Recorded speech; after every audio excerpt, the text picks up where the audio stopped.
আপনারা দেখছেন Venkatesh entertainment channel. এই চ্যানেলটি যদি আপনাদের ভালো লাগে অবশ্যই লাইক, কমেন্টস এবং শেয়ার করবেন, আর চ্যানেলটি সাবস্ক্রাইব করে নিয়মিত চ্যানেলের সাথেই থাকবেন। ধন্যবাদ। একটা কথা আছে যে লেখাপড়া শিখাইয়া শিক্ষিত করিতে পারিয়াছিলেন, মানুষ করিতে পারেন নাই। এ কথা দিয়ে আমরা বুঝি যে পুঁথিগত বিদ্যা বিদ্যা নয়, শিক্ষায় শিক্ষিত হওয়া যায়, মনুষ্যত্ব অর্জন করা যায় না। তাই মনুষ্যত্ব অর্জনের মূল উৎস শিক্ষা নয়, দীক্ষা। একটি কথা আছে, ব্রহ্মত্ব লাভ বা ব্রহ্মজ্ঞান লাভ শিক্ষা দিয়ে নয়, নিজে পাঠ করে নয়, গুরু বাক্যের দ্বারা অর্জন সম্ভব। আমরা শুনলাম তেমনই কথাবার্তা। আসছি আমরা পরবর্তী একজন বক্তাকে আমরা আহ্বান জানাবো। স্বাভাবিকভাবে আমাদের মনের মধ্যে একটু বাড়তি উচ্ছ্বাস, বাড়তি উদ্দীপনা হওয়া স্বাভাবিক। যদিও আমরা আজকের এই ধর্মসভায় তাকে আশ্রমবাসীর সাথে পেয়েছি, কিন্তু তবুও আমাদের শাখা সংঘের লোক হিসাবে আমরা স্বাভাবিকভাবেই গর্ব অনুভব করব। পরবর্তী বক্তা হিসাবে আমি আহ্বান রাখব মানিক সোনা রায়কে কিছু গুরু কথা বলার জন্য। আজকে এই শাখা সংঘের বহু আকাঙ্ক্ষিত মিলন উৎসব, তার সূচনা দিন। এই সূচনা লগ্নের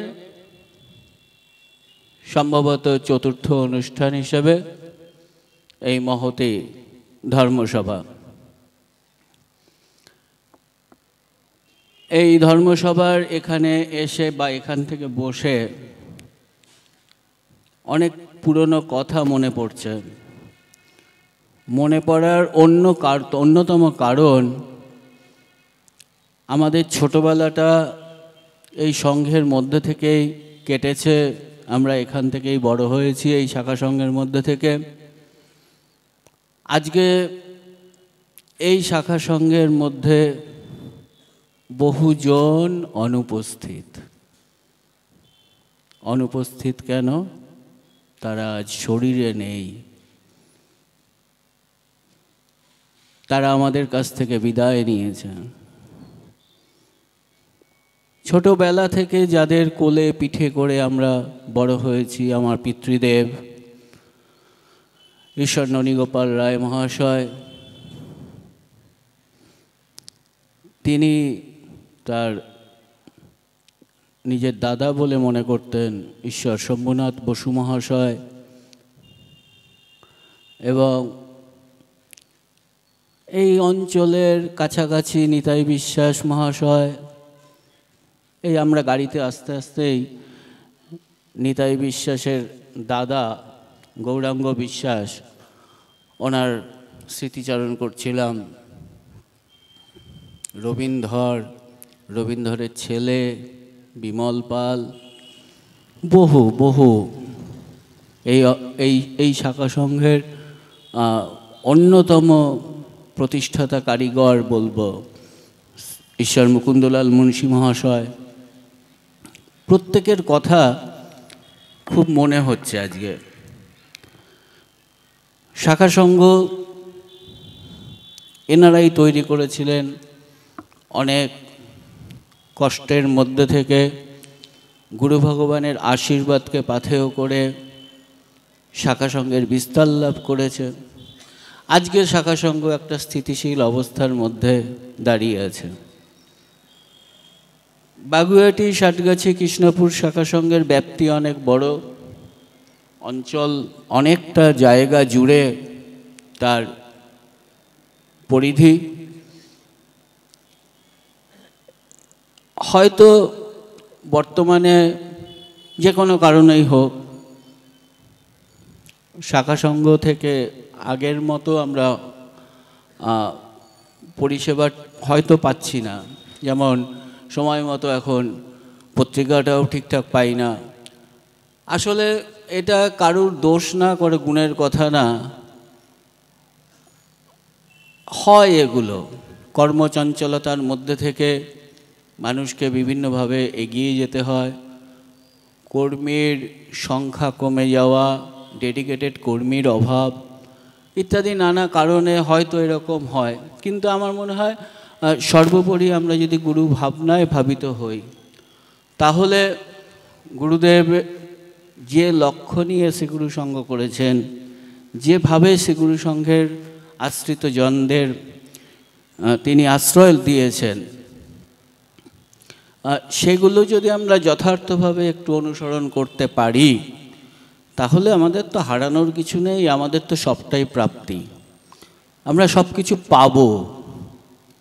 পাবো কি পাবো? আমি ভক্তিভাব পাবো, আধ্যাত্মবাদ পাবো, সবচেয়ে বড় কথা যেটা পাবো সেটা হচ্ছে মনের আনন্দ পাবো। ধর্মপথে থাকার একটা উদ্দেশ্যই প্রধান থাকে, সেটা হচ্ছে আনন্দ পাওয়া। পরম আনন্দদায়কম গুরু কৃপা হি কেবলম। আমরা বলি, আমাকে তুমি পরম আনন্দ দাও। যেখানে আনন্দ নেই, সেখানে আনন্দ নেই আমার জন্য। আর যেখানে আনন্দ নেই, সেখানে ভগবানের উপস্থিতি লক্ষ্য করা যায় না। ভগবান ভালোবাসেন আনন্দ, ভক্ত ভালোবাসেন আনন্দ। ভগবান যে আনন্দ ভালোবাসেন, সে ভক্তকে দেখে তার মনে একটা জায়গা তৈরি করেন। আচ্ছা, এই কথাগুলো আমরা কোথায় পাই? এই কথাগুলো স্বয়ং ভগবানের কথা। কিভাবে পাচ্ছি আমরা? আমরা এই কথাগুলো পাচ্ছি স্বয়ং ভগবানের মধ্য থেকে আগত কথাটা গুরু পরম্পরার মধ্যে থেকে আমাদের কাছে এসে পৌঁছচ্ছে। আর সেই গুরু কথা এবং সেই ভগবত তত্ত্বের কথাই আমরা এখন আলোচনা করছি। কি বলছে শাস্ত্রে? শাস্ত্রে বলছে, নারায়ণ সমারম্ভম ব্যাসো শঙ্করাচার্য মধ্যমম অস্মদ আচার্য পর্যন্তম বন্দে গুরু পরম্পরম। এই শ্লোকটার বঙ্গানুবাদ করার আগে একটা কথা বলে নিই। কোনো কোনো জায়গায় নারায়ণের জায়গায় সদাশিব কথা বলা আছে, কোনো কোনো জায়গায় সীতানাথ বা রামের কথা বলা হয়েছে। কি বলছেন? ওই নারায়ণ বা সদাশিব বা সীতানাথের থেকে যে বার্তাগুলো আমরা পাচ্ছি, সেই বার্তাগুলো প্রবাহিত হচ্ছে। কিভাবে হচ্ছে? মাঝখানে এসছেন ব্যাসদেব এবং শঙ্করাচার্য, এবং তাদের মাধ্যমেই যে বার্তাটা আমার আচার্যদেবের কাছে পৌঁছচ্ছে। অস্মদ আচার্য পর্যন্তম, আমার আচার্যদেব পর্যন্ত এটা এসে পৌঁছেছে। আমার আচার্যদেব পর্যন্ত এটি এসে পৌঁছেছেন এবং সেই পরম্পরাকে আমি বন্দনা করছি। তাহলে গুরুর বাক্য বা ভগবানের কথা বলার জায়গা হলো এই ধর্মসভা, গুরু কথা বা ভগবত কথা। যে বার্তাগুলো স্বয়ং নারায়ণ বা সদাশিব অথবা সীতানাথের কাছ থেকে আমাদের কাছে এসে পৌঁছচ্ছেন। এখন এর জন্য গুরু পরম্পরার প্রয়োজন হলো কেন? গুরুদেব মানে এর মধ্যে গুরুদেব আসলেন কি করে? এই সম্পর্কে তুলসীদাসের একটি দোহা খুব প্রচলিত আছে। সেখানে তুলসীদাস বলছেন, রবি পঞ্চকে যাকে নহি তাহি চতুর্থী নহি তেহি সপ্তক ঘেরে রাখে কব ও তৃতীয়া নাহি। উনি কি বলছেন? রবিবার মানে রবি যদি পঞ্চকে না যায়, পঞ্চকে মানে কি রবিবার থেকে আপনারা কাউন্ট করুন, রবি সোম মঙ্গল বুধ বৃহস্পতি। বৃহস্পতিকে আমরা হিন্দু সনাতন শাস্ত্র অনুযায়ী গুরুবার বলে থাকি। সেই জন্য বলা হচ্ছে রবি যদি গুরুতে না যায় তাহি চতুর্থী নেহি, তার চতুর্থী আসে না। চতুর্থী মানে কি? আবার কাউন্ট করুন, রবি সোম মঙ্গল তাহি চতুর্থী নেহি বুধ, তার বুধ আসে না। তেহি সপ্তক ঘেরে, তাকে সপ্তকটা ঘিরে রাখে। সপ্তক মানে কি? সেই রবি থেকে আবার কাউন্ট করুন, দেখবেন রবি সোম মঙ্গল বুধ বৃহস্পতি শুক্র, তাকে শনি ঘিরে রাখে। কভু তৃতীয়া নাহি, তৃতীয়া মানে রবি সোম মঙ্গল, তার জীবনে কখনো মঙ্গল আসে না। এখন ভগবত কথা বা গুরু কথা আমরা কেন শুনব? তাহলে আমরা বুঝে নিলাম যে গুরুদেব কি বা গুরুদেবের আমরা আসার উদ্দেশ্য কি, গুরু ভগবান আমাদের কাছে কি চাইছেন বা তিনি কার কথা বলছেন ইত্যাদি সমস্ত কথাগুলো আমরা জানলাম। কেন আমাদের গুরুবরণ করবার প্রয়োজন সেটা আমরা জানলাম। এখন এই ভাগবত কথা কারা শোনে না, এই সম্পর্কে ভাগবত একটা খুব সুন্দর তথ্য বলছেন। কি তথ্য বলছে? পৃথিবীতে 4 ধরনের প্রাণী আছে, যেই প্রাণীগুলো খুব ঘৃণিত বলে পরিচিত। কি কি? কুকুর, শূকর, গাধা এবং উট। কেন ঘৃণিত? এই 4 জনের মধ্যে 4টে বিশেষ দোষ বর্তমান প্রত্যেকের মধ্যে। যেমন কুকুরের মধ্যে অধিক মাত্রায় ক্রোধ বর্তমান। আর শূকরের মধ্যে এর মধ্যে পুরো মাত্রায় অসুচি ভাব। উট হচ্ছে খুব অহংকারী। এবং গাধা হচ্ছে অত্যন্ত মূর্খ প্রাণী। এবার এই 4 জন ভগবানের কাছে প্রার্থনা করছে যে তোমার কথা না বেশি করে আলোচনা হোক, এই কথা শ্রবণ করতে যারা আসবে না তারা আমাদের থেকেও অধম বলে সমাজে বিবেচিত হবে। তাহলে ভাগবত কথা, গুরু কথা শোনার কতখানি আমাদের প্রয়োজনীয়তা আমরা একটু ভাবতে পারি। এগুলো কিন্তু সমস্ত শাস্ত্রীয় যে কথা সেগুলো আমরা বললাম। এখন এইমাত্র রঞ্জুদা বা পিন্টুদা এরা খুব সুন্দরভাবে বলছিলেন যে ভগবান প্রীতির কথা, ভগবান কেমন, যেমন পিন্টুদা বলছিলেন বড়দার কথা, বড়দাকে উনি কাছে দেখেছেন, আমরা ছোটবেলা থেকে বড় জেঠু বলে ডাকি।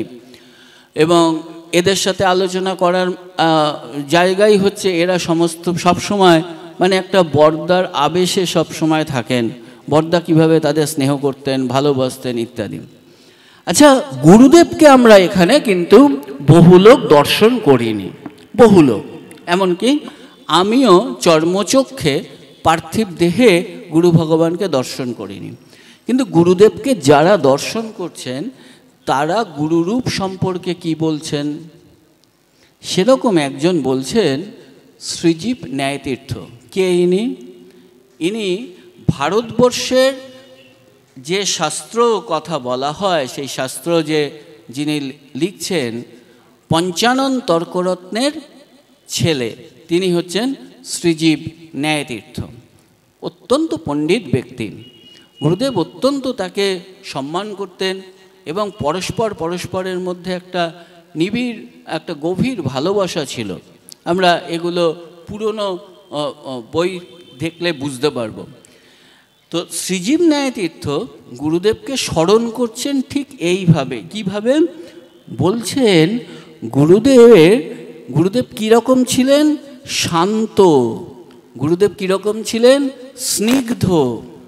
গুরুদেব কীরকম ছিলেন? নিরভিমানী। অর্থাৎ তিনি এই যে গুরুর যে তত্ত্ব যেটা আসছে, সেই তত্ত্বের প্রত্যেক কটা গুণ তার মধ্যে কিন্তু প্রবিষ্ট। কি কি? শান্ত, তিনি স্নিগ্ধ। গুরু ভগবানকে যেন যারা দেখতেন, আমি অনেকগুলো ছবি দেখছিলাম গুরুদেবের সামনে বসে আছেন, তার পুরনো দিনের সেই সমস্ত এরা, তারা গুরুদেবের দিকে তাকিয়ে, আমি ওইটা দেখছিলাম। গুরুদেবের মুখ তো মানে অসাধারণ, সে নিয়ে বলার কোনো জায়গা নেই, কিন্তু ওনারা গুরুদেবকে দর্শন করছেন যেন একটা মুগ্ধ চিত্তে দেখছেন যে ইনি কে, প্রভু আমার সামনে বসে আছেন, মৃদু হাসি নিয়ে। এই যে একটা শান্ত ভাব, একটা স্নিগ্ধতা বয়ে যায়, গুরুর সামনে আসলেই যেন মনে হয় সমস্ত সমস্যার সমাধান হয়ে গেল, সমস্ত সমস্যার সমাধান হয়ে যাচ্ছে গুরুদেবের সেই হাসিতে। এমনকি গুরুদেব যদি কাউকে মানে পার্থিব ভাষায় যদি কাউকে একটু শাসনও করতেন, সেটাও কিন্তু মন্ত্র আমাদের কাছে। এও কিন্তু আমরা বিভিন্ন রকম কাহিনী ইত্যাদিতে আমরা পাই। তাহলে গুরুদেবের যে দেখার রূপ, তার স্বরূপের কথা বলছি না, এটা তার রূপের কথা বলছি। রূপ হচ্ছেন তিনি শান্ত, তিনি স্নিগ্ধ, তিনি নিরভিমানী। কোনো দিন কখনো কোনো অবস্থায় তিনি অভিমান অহত হতেন না, কখনো অভিমান হতেন না। যে কোনো বিষয়কেই আমরা অনেক রকম জিনিস আমরা এখানে চর্চা করেছি, গুরুদেবের বিভিন্ন এমনকি বৈষয়িক জিনিসও আমরা চর্চা করেছি। তখনও দেখেছি যে তিনি যেন সমস্ত কিছুর ঊর্ধ্বে অতিক্রম করে যাচ্ছেন। তার যে কথাগুলো আমরা ভাবছি আমাদের মধ্যে যে এইটা হয়তো এইরকম হবে, এই জন্য গুরুদেবের বাণী আছে না, যে তোমাদের থেকেও বড় সংসারী কিন্তু আমি। তাহলে তিনি সংসারের মধ্যে থেকে তিনি কিন্তু সংসার ত্যাগ করতে বলছেন না, তিনি বলছেন সংসারের মধ্যে থাকো, মনের মলিনতাটাকে কাটিয়ে দাও এবং ভগবান প্রীতির উদ্দেশ্যে কাজ করো, যা কিছু করো, সমস্ত কিছু ভগবান প্রীতির উদ্দেশ্যে। আচ্ছা, গুরুদেব সেবা করতেন কীরকম? গুরুদেব সেবা করতেন, আমাকে যে সেবায়িত তিনি আমাকে বলছিলেন যে গুরুদেব মাত্র 200 গ্রাম সাবু আর মুগ ডালের তার জন্য রান্না করা হতো, তার মধ্যে 12 আনায় প্রসাদ হিসাবে বিতরিত হতো। ভাবতে পারা যায়, মাত্র 200 গ্রাম সাবু মুগ ডাল দিয়ে তার 12 আনা প্রসাদ হিসাবে বিতরিত হচ্ছে, প্রসাদ হিসাবে আমরা গ্রহণ করে নিচ্ছি। তাহলে তার মধ্যে কতটা যাচ্ছে। তিনি যখন, সেদিনকেই শুনছিলাম, গুরু ভগবান যখন সেবায় বসছেন তখন কিভাবে সেবা করছেন। তিনি ঘরে ঢুকছেন, তার যে সেবক বা তার যে সবসময় পাশে থাকছেন, সম্ভবত কানাইলাল চক্রবর্তী বা অন্য কোনো সারনেম হবে, কিন্তু এই কানাই চক্রবর্তী কিন্তু কানাই পণ্ডিত নয়, যে কানাই চক্রবর্তীর কথা আমরা বলি সেরকম নয়। এবার গুরুদেব যখন সেবা করতে ঢুকছেন তখন ওই কানাইকে বলছেন যে বাবা, তুমি না দরজার বাইরে বৈশা নাম কইরো। গুরুদেবের অত্যন্ত প্রিয় ছিল এই নাম, হরে কৃষ্ণ কৃষ্ণ কৃষ্ণ হরে হরে, হরে রাম রাম রাম হরে হরে। বারবার তিনি আমাদের কাছে নাম মাহাত্ম্যকে ফুটিয়ে তুলছেন। তিনি আমাদেরকে উদ্ধার করবার জন্য তিনি কি করলেন, তিনি একটি শ্রীগুরু সংঘ তৈরি করলেন। এই শ্রীগুরু সংঘ কীরকম আমাদের মধ্যে প্রশ্ন হয় যে শ্রীগুরু সংঘ কি ইটকাট পাথরের কোনো রকম জিনিস, বা কোনো ওই আশ্রমটাই কি শ্রীগুরু সংঘ, অথবা এই যে সন্ন্যাসীবৃন্দ যারা থাকেন তারা কি শ্রীগুরু সংঘ, অথবা এই যে পুরোহিত বা এরাই শ্রীগুরু সংঘ, অথবা এই যে পরিচালক মণ্ডলী তারা কি শ্রীগুরু সংঘ? কারা শ্রীগুরু সংঘটা কি খায় না মাথায় মাখেন? গুরুদেব না আমাদেরকে সমস্ত সবকটা বাণী আমাদেরকে ক্লিয়ারলি তিনি বুঝিয়ে দিয়েছেন। আমাদের ব্যর্থতা আমরা বুঝতে পারিনি, আমাদের ব্যর্থতা। গুরুদেব কি বলছেন? শ্রীগুরু সংঘ সম্পর্কে ক্লারিফিকেশন, একদম পরিষ্কার কথা তিনি বলছেন। তিনি বলছেন, আমি তোমাদের মধ্যে সর্বদাই সূক্ষ্মরূপে বিরাজ করি। তিনি আমার মধ্যে সব সময় বর্তমান। একটা ফুলের বাগানের প্রতিটি গাছ, প্রতিটি লতা, প্রতিটি পাতা এবং প্রতিটি ফুল যেমন বাগানটির শোভা বাড়ায়, তেমনি শ্রীগুরু সংঘরূপ বাগানের তোমরা এক একটি গাছ, এক একটি লতা, এক একটি পাতা, এক একটি ফুল। আর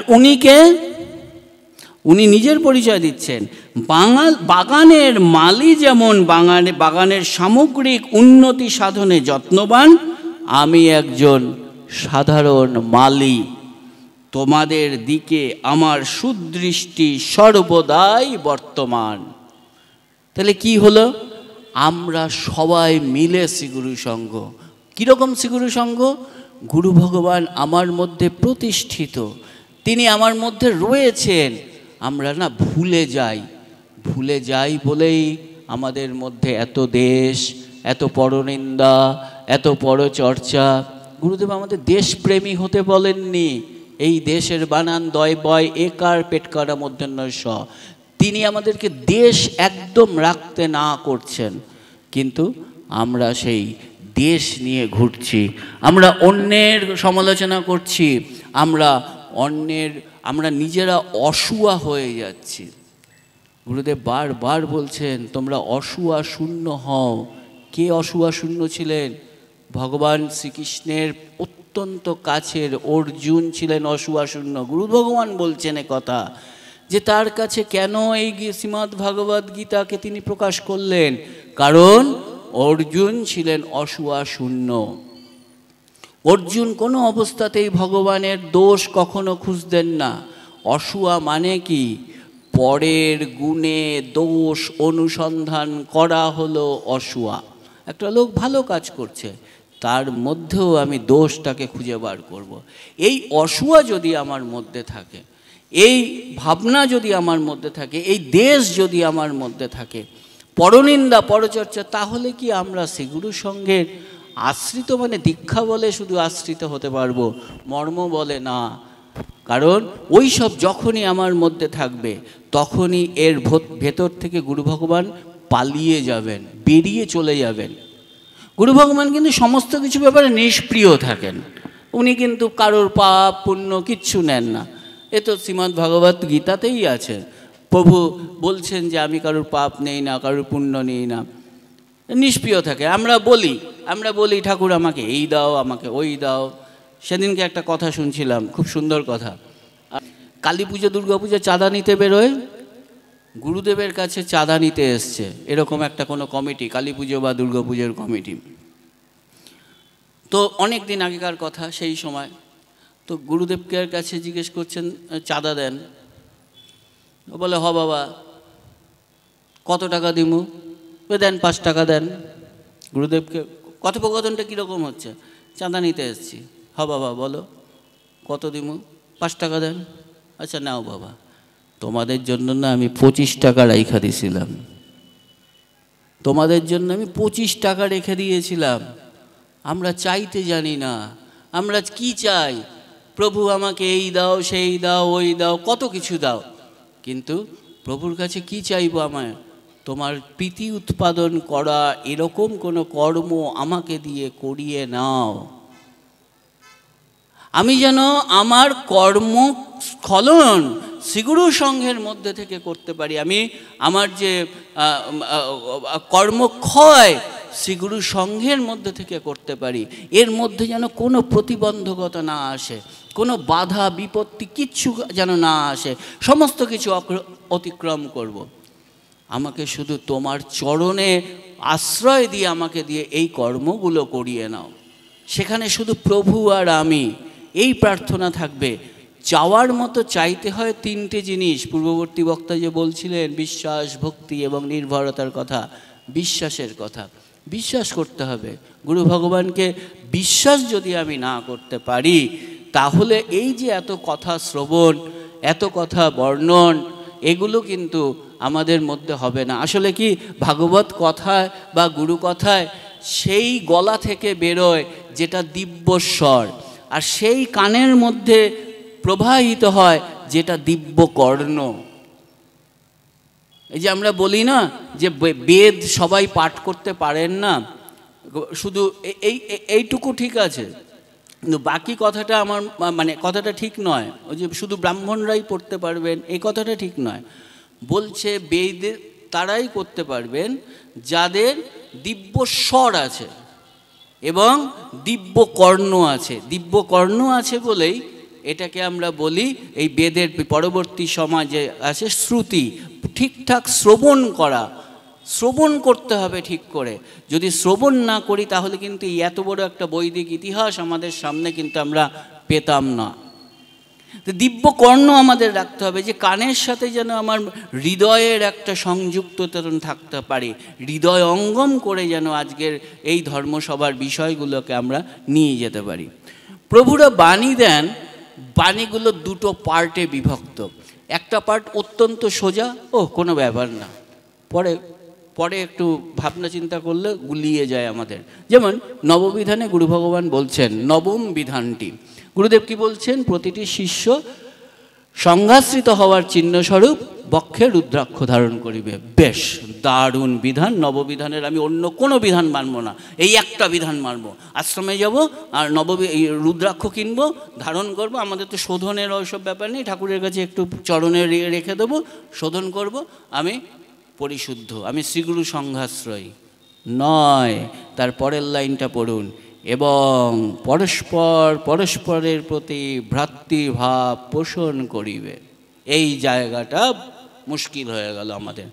আমি তো পারি না, এ দাদা আমার থেকে বিত্তশালী, আমার থেকে জ্ঞানী, আমি ওনাকে টেনে নামাবো। অমুক দাদা আমার থেকে বড় কর্মী, আমি তাকে টেনে নামাবো। তার থেকে হয়তো আমি বেশি কাজ করছি। ভ্রাতৃত্ব বা ভাব আমার মধ্যে জাগছে না, কিছুতেই জাগছে না।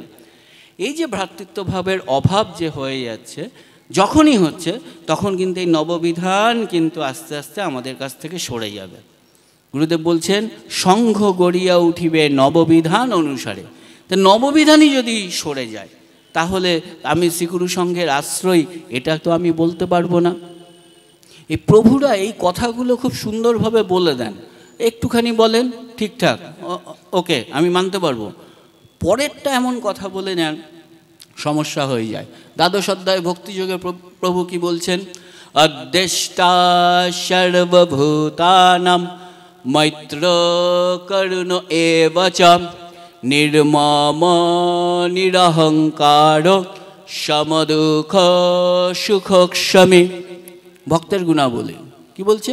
অদ্দেষ্টা সর্বভূতানি, অদ্দেষ্টা সর্বভূতানি। এই জায়গাটাই সমস্যা তৈরি হয়। ভক্তের গুণাবলীতে তিনি কি বলছেন? অদ্দেষ্টা, দেশ থাকলে হবে না তোমার মধ্যে মৈত্রী ভাব থাকতে হবে, তোমার মধ্যে করুণা থাকতে হবে, তোমার মধ্যে নির্মমতা থাকতে হবে, নিরহংকারী হতে হবে, তোমার মধ্যে সুখ দুঃখের ব্যাপারে সমদৃষ্টি হতে হবে, এবং তোমার মধ্যে ক্ষমাশীলতা থাকতে হবে। এগুলো খুব সুন্দর বলে গেলেন উনি। আমার মধ্যে আমি সেগুলো সমস্তটা নেব। কি নেব? আমি নির্মম হব, আমি নিরহংকারী হব, আমি দেশহীন হব, আমি সুখ দুঃখ আমার মধ্যে থাকবে না, আমি খুব সুন্দরভাবে অ্যাবজর্ব করে নিচ্ছি।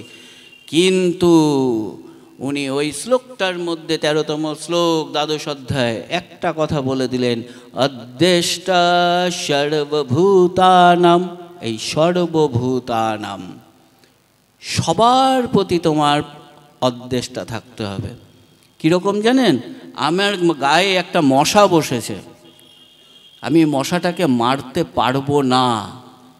অদ্দেষ্টা সর্বভূতানি, কোনো প্রাণীর প্রতি যেন আমার মধ্যে নিগ্রহ করার ভাব যেন না জেগে ওঠে। এইটা খুব সমস্যার জায়গা।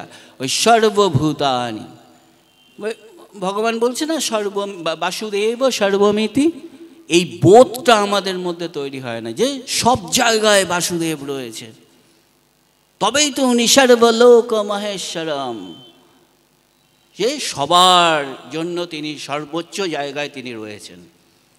তাহলে এই যে প্রভুর যে এক একটা বাণী যে আমাদেরকে বিশ্লেষণ করে আমরা এগোতে থাকব।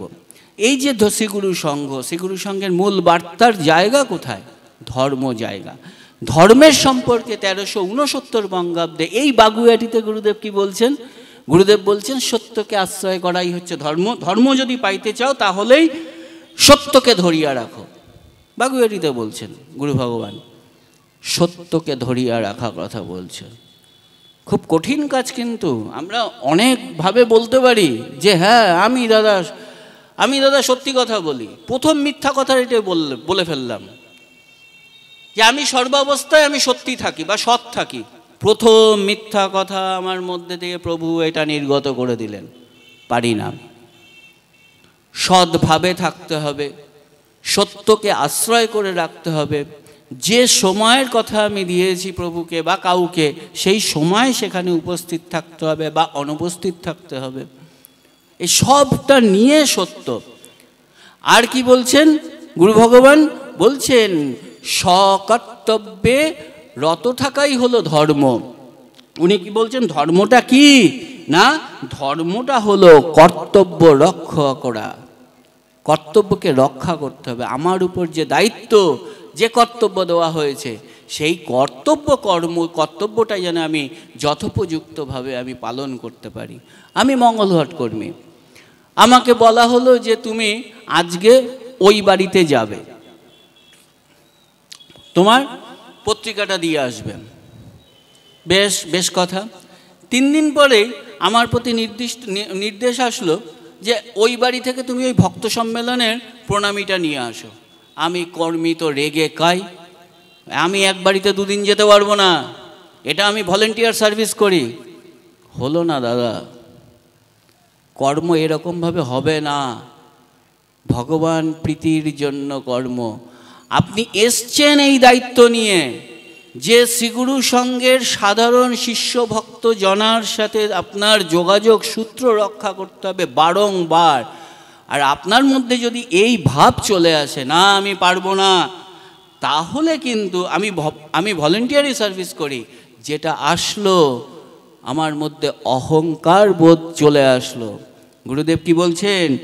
কীরকমভাবে কাজ করতে হবে কর্মীকে? বলছেন না অহম কর্তা ঈশ্বরস্য ভৃত্যম অহম। এই চিন্তা করে কাজ করিও। তুমি কর্তা নয়, তুমি কে হে? তোমাকে দায়িত্ব দেওয়া হয়েছে এইটা করতে, তুমি এটাকে করবে। গৃহী আজকে বাড়ি নেই, গৃহী আজকে কোনো কারণে বাইরে গেছে, মঙ্গলঘাট আনতে পারেনি। দাদা আপনি না অমুক দিন আসেন, ঠিক আছে আমি আসব। এর মধ্যে যেন আমার মধ্যে কোনো রকম ভেদ ভাবনা এরকমভাবে না আসে। আমি কিন্তু কর্তা নই, তার কাজ তিনি আমাকে অত্যন্ত ভাগ্য বলে আমি তার কাজ করছি। এই ভাবনা নিয়ে যদি আমি করি, ভৃত্যস্য অহম ঈশ্বরস্য ভৃত্যস্য অহম, আমি ঈশ্বরের ভৃত্য রূপে, আমি প্রভুর দাস রূপে কাজ করছি, তবেই কিন্তু শ্রীগুরু সংঘের কর্মের সাথে আমি যুক্ত হতে পারবো, শ্রীগুরু সংঘের প্রকৃত কর্মী হতে পারবো।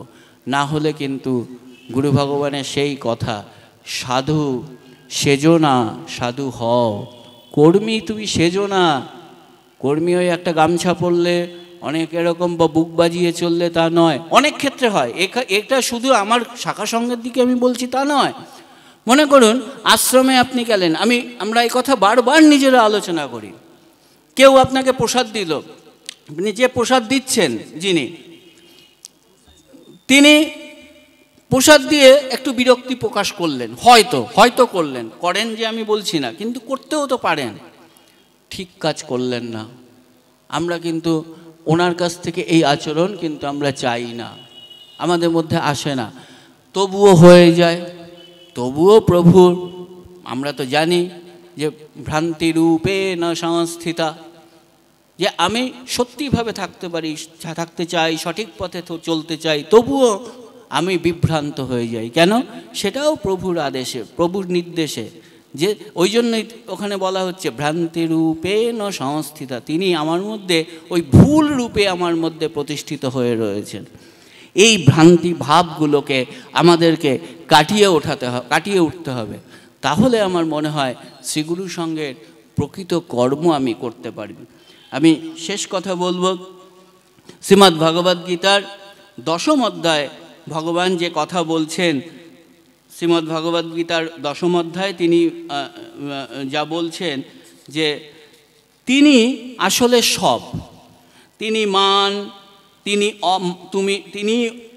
মান, তিনি অপমান, তিনি ভয়, তিনি অভয়, তিনি যশ, তিনি অযশ, তিনি লাভ, তিনি ক্ষতি, সব তিনি। সম্ভবত 5ম এবং 6ষ্ঠ শ্লোকে তিনি বলছেন তার বিভূতি যোগে। তাহলে তিনি যদি সব হয়, তিনি আমার মধ্যে যদি কাজ হয়, তিনি যদি আমার মধ্যে অকাজ হয়, তিনি যদি ভালোটাও আমার মধ্যে, তিনি মন্দটাও আমার মধ্যে, আমার কি করণীয় আছে? আমার একটা জিনিস করণীয় আছে, গুরু ভগবানের সেই কথা, আত্মনিবেদনের তুল্য উৎসর্গ কিছু নাই। আমি প্রভুর চরণে শরণাগত হব, ঠাকুরকে বলবো তুমি আমাকে পথ দেখাও, তুমি তো দ্রষ্টা, তুমি তো নিষ্পৃহ, তুমি আমাকে প্রকৃত পথ দেখিয়ে নিয়ে চলো। আপনাদের সবার ভালো থাকুক, সবাই মঙ্গলে থাকুন। শ্রীগুরু সংঘের জয় হোক, শ্রী শ্রী গুরু মহারাজের জয় হোক, সকল শিষ্য ভক্তার জয় হোক। শ্রীগুরু জয়, শ্রীগুরু জয়, শ্রীগুরু জয়। বাগুইআটি শাখা সংঘের 53তম বাৎসরিক মিলন উৎসবে আজকে প্রথম দিন, সকাল থেকে উৎসব শুরু হয়েছে। এতক্ষণ ধর্মসভা শুরু হয়েছে 5:30 থেকে, এখনো ধর্মসভার বিদায় লগ্ন। এতক্ষণ মঞ্চে সুমিষ্ট ভাষণ শুনছিলাম, খুব ভালোই লাগছিল।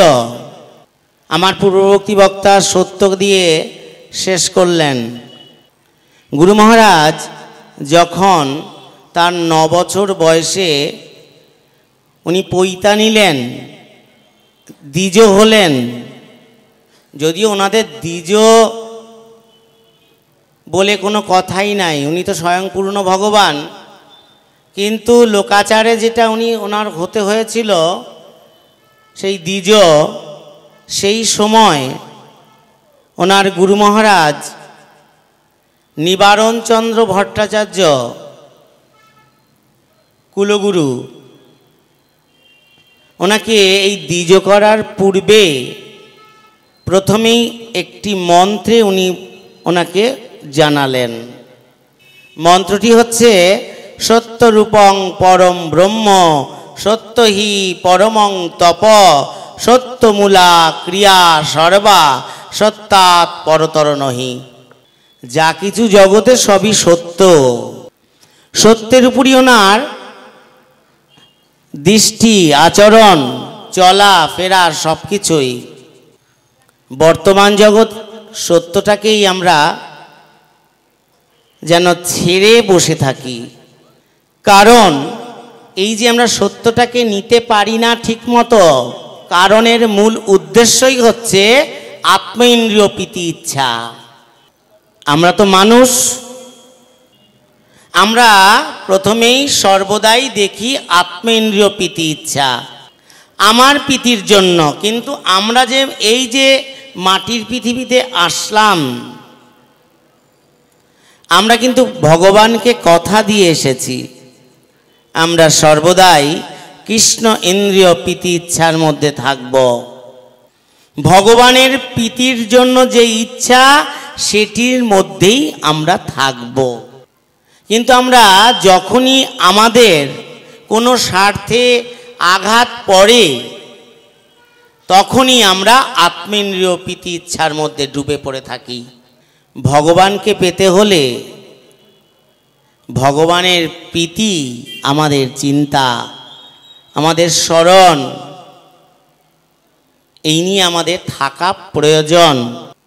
তাই তো গুরুদেব বললেন, শ্রীগুরু সঙ্গে আমি চিরকাল জ্যান্ত থাকিব, আমি চিরকাল জ্যান্ত থাকিব।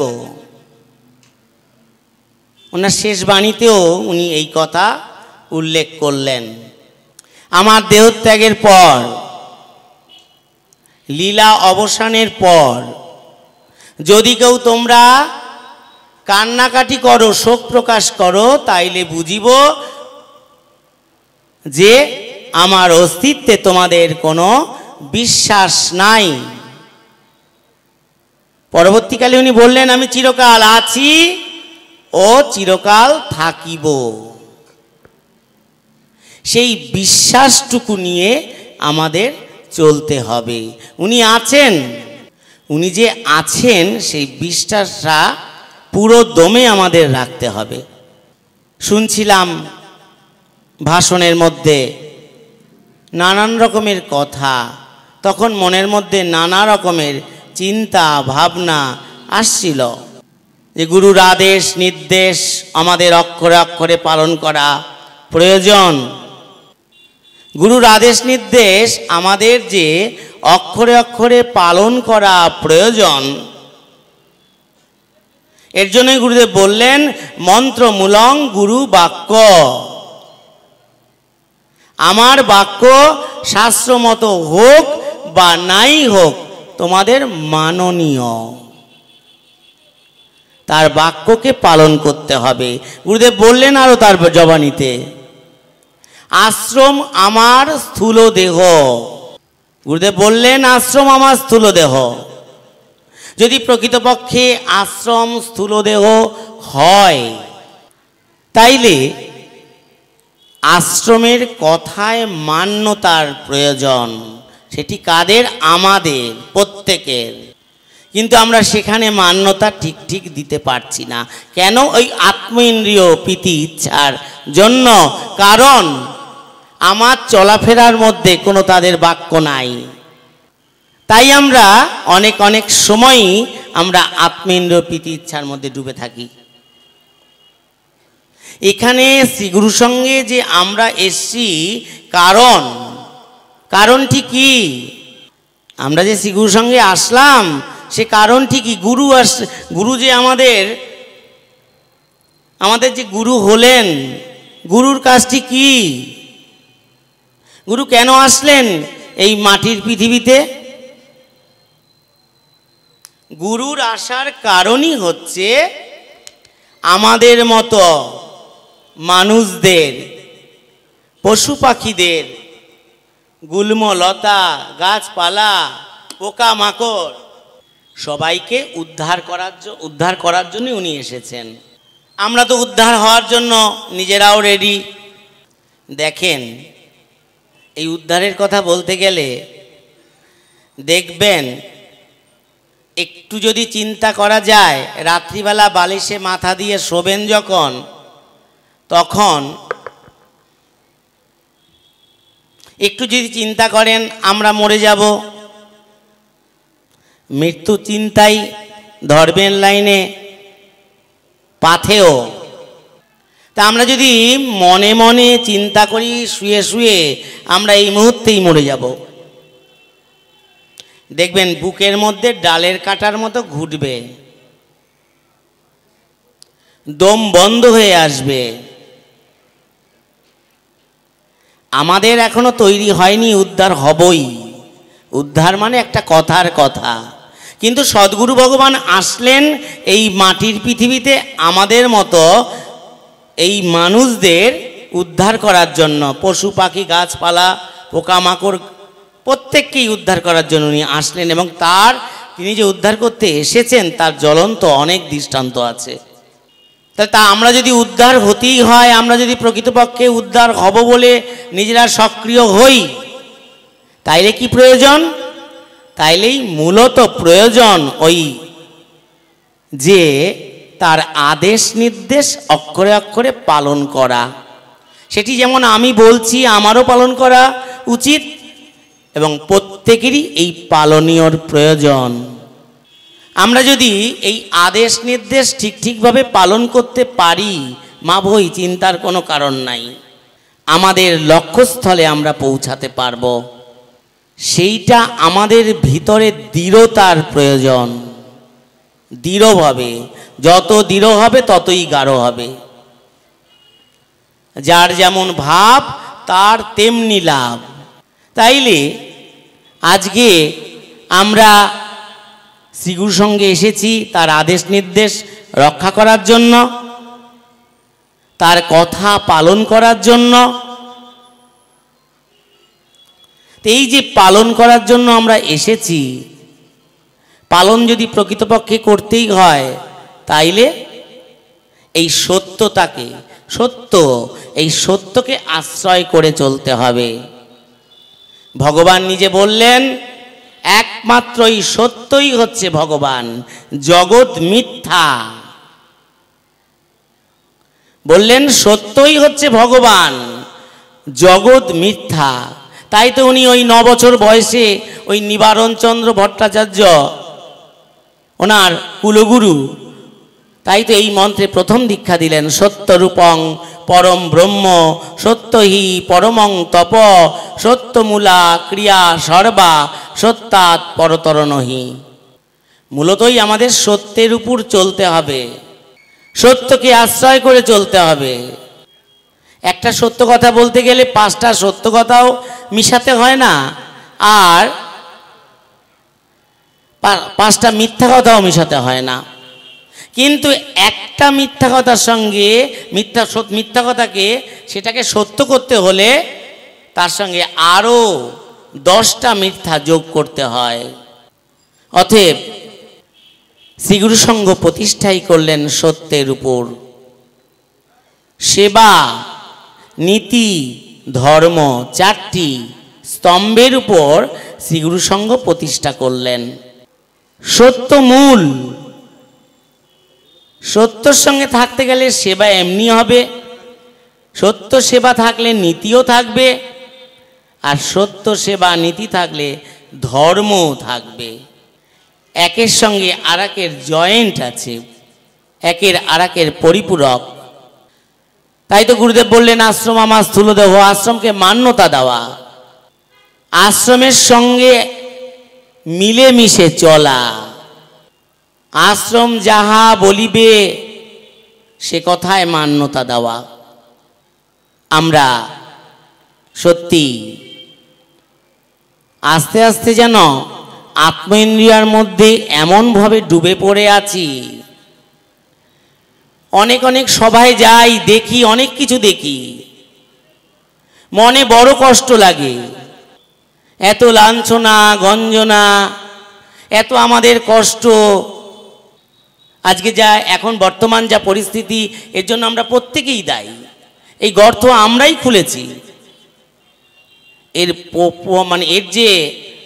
কষ্ট, এর যে দুঃখ, এটা আমাদের সকলারই। এটার মধ্যে আমাদের শাস্তি পেতে হবে প্রত্যেকের। যেটা সহজ সরলভাবে হয় সেটা আমরাই কঠিন করে নিয়েছি, কারণ ওই আত্মেন্দ্রিয় প্রীতি ইচ্ছা। গতবার এসেছিলাম এই বাগৈয়াটিতে, আমার মনে আছে সেই দিনের কথাগুলো সেই দিনের কথাগুলো আমার মনে আছে, অনেক কিছু মনে আছে। কিন্তু সত্য তো একদিন না একদিন প্রকাশ হবেই, সত্য একদিন না একদিন প্রকাশ হয়ই। যতই লাঞ্ছনা গঞ্জনা থাকুক না কেন, সত্য সত্যই থাকবে। সত্য ব্যতীত কোনো কিছুই হবে না। সত্যই হচ্ছে ভগবান। রাত হয়েছে, শুনলাম আপনাদের এই জায়গাটা অনেক ভিতরে, দেখলামও যদিও। আপনাদেরও বাড়ি পৌঁছাতে হবে। আমার কথা আর বাড়াবো না। আমার কথা একটি ঠাকুরের লীলা কথা বলে আমি শেষ করছি। দেখেন সত্য কিরকম। গুরুদেব বাংলাদেশে সে কি বলে খালের মধ্য দিয়ে নৌকা করে যাচ্ছেন। রাজাপুর থেকে ওই নৌকা করে যাচ্ছেন। যেতে যেতে উনি লক্ষণকাঠি আসলেন, লক্ষণকাঠির পাশ থেকে যাচ্ছেন। ঠিক সেই সময় একটা মহিলার আর্তনাদ শোনা গেছে, খুবভাবে আর্তনাদ করছে। দূর থেকে মনে হচ্ছে তাকে যেন কে যেন প্রহার করছে, পিটাচ্ছে। গুরুদেব বললেন নৌকাটি এখানে ভিড়াও। গুরুদেব ওখান থেকে যাচ্ছেন। গুরুদেবের কাপড় পরা রাস্তা এখনো খুব দুর্গম, সেই জায়গাটা খুব দুর্গম, এখনো দুর্গম, কিন্তু সেই সময় আরো দুর্গম। গুরুদেব বললেন তখন ওই রাস্তা দিকে যেতে, ওই যেখানে চিৎকার হচ্ছে সেখানে যেতে অনেক চোর কাটা, অনেকেই চিনবেন চোর কাটা কারে কয়। তা চোর কাটাদের হাত জোর করে গুরুদেব বলছেন, দেখো ভাই, আমি ওই কাপড় থেকে চোর কাটা বাঁচতে পারুম না, তোমরা আমার কাপড়ে ঢুকো না। আর সেইখান থেকে উনি গেলেন, ওনার কাপড়ে একটাও চোর কাটা লাগলো না। তা গিয়ে দেখছেন একটা মানে বউকে, অল্প বয়সে একটা বউকে খুব মারধর করছে। কে কে মারধর করছে? শাশুড়ি, শ্বশুর, দেওর, ননদ সবাই মিলে মারধর করছে। গুরুদেব গিয়ে বললেন, দাঁড়াও, ওকে আর মেরো না। কেন মারধর করছো কেন? বলছে ওর বেঁচে থাকার অধিকার নেই। বলে কেন? কারণটি হচ্ছে ও বাজা। বাজা মানে বাচ্চা কাচ্চা হয় না, তাকে বলা হয়, মনে হয় বরিশাল্লা ভাষায় বলে বাজা। এখন বলো ওকে আর মেরো না, ওর পুত্র সন্তান হবে। বলে আমি তো এখনই আকাশ থেকে টেনে এনে দিতে পারবো না, অন্তত 1 বছর লাগবে। আমি কথা দিয়ে গেলাম ওর পুত্র সন্তান হবে, চিন্তা করো না। বলে 1 বছর ওকে গায়েও হাত দেবে না, কটু কথাও বলবে না। বছর ঘুরতে না ঘুরতেই দেখে 1 পুত্র সন্তান হয়েছে। সেখানে অনেক লোক গুরুদেবের কাছ থেকে দীক্ষাও নিলেন। পরবর্তীকালে সেখানে গুরুদেব যখন ওপার বাংলা থেকে এপার বাংলায় আসবেন, তখন গুরু মহারাজ ওই বাড়িতে গেলেন, গিয়ে বললেন, তোমাগো বাড়ির যে শিলটা আছে না, শিলটারে ভালো করে ধুইয়া নিয়ে আসো। সেই শিলটারে উল্টে আমার সামনে পাতো। আর শিলের উপর উঠে দাঁড়ালেন। মহাপ্রভুর যেমন কাঁঠাল গাছের উপরে এখনো শিবাসঙ্গনে গেলে আপনারা দেখতে পাবেন ওই কাঁঠাল গাছের উপরে দাঁড়িয়েছিল। মহাপ্রভুর প্রেমে একদম গলিত হয়ে ওই কাঁঠাল গাছের মধ্যে ভগবানের চরণ দুখানার একদম ডেবে গেছে, তার ছাপ পড়ে গেছে। ঠিক তদ্রূপই ওই শিলের উপর যেই না দাঁড়িয়েছে, তার চরণ দুটো একদম গলে ভিতরে ঢুকে গেছে। আপনারা এখনো যদি কেউ বাংলাদেশ যান, লক্ষণকাঠি যদি যান, সেখানে দেখতে পাবেন। আমি যখন গেছিলাম, অনেক বছর আগের কথাই বললাম, আমি 1 বছরই গেছিলাম। সেখানে বাংলাদেশের বাড়িগুলি কীরকম? বাড়িগুলি এই যে মাঠটা, এত বড় উঠান, আর চারিদিক দিয়ে মানুষের বাড়ি। তার মধ্যে বেশিরভাগ বাড়ি হচ্ছে মুসলমানদের, কয়েকটা ঘর হিন্দু আছে। আর বাংলাদেশের বাড়িগুলি এইরকমই ছিল। এই উঠানের মধ্যে তাদের যাবতীয় অনুষ্ঠান আদি হতো। তাই তারা কি করলেন, তাদের ওখানে আমি বলছিলাম, আপনাদের এখানে তো সবই মুসলমান, আপনাদের ওই পাথর দুটো আপনারা আমাদের দিয়ে দেন, আমরা কলকাতায় নিয়ে যাই। দেয়নি। তাহলে বললাম তাহলে কাউখালীতে পাঠান, আশ্রমে থাক, এখন সেবা বুঝায়। তাও দেয়নি। এখন ওখানে মন্দির করেছে, আপনারা বাংলাদেশ গেলে দেখতে পাবেন। এই দেখেন সত্য, জলজান্ত সত্য। কিরকম? ওই যে গুরুদেব তার মুখের কথা, গুরুদেব যে তার মুখের কথা বললেন যে এর 1 বছরের মধ্যে একটি টুকটুকে বাচ্চা পুত্র সন্তান হবে।